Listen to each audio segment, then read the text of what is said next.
Hey guys, welcome back to the channel. In today's video, I'm going to share with you the best method to split bills using Cash App. So the best method to split bills using Cash App is clear communication and of course precise amounts. You want to calculate each person's share accurately and include a brief note describing the bill, such as maybe dinner at Joe's or utilities.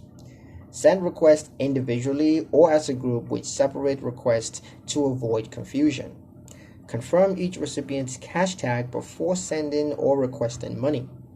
Avoid splitting bills casually without prior agreement, as misunderstanding can delay payments. Enable notification to track when each person pays and follow up politely if needed. Clear labeling and transparent communication makes bill splitting simple, fair, and of course professional.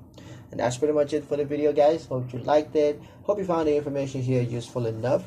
If you did, like, comment, share, and subscribe for more helpful financial insights. Thank you guys for watching, and I'll see you in the next one.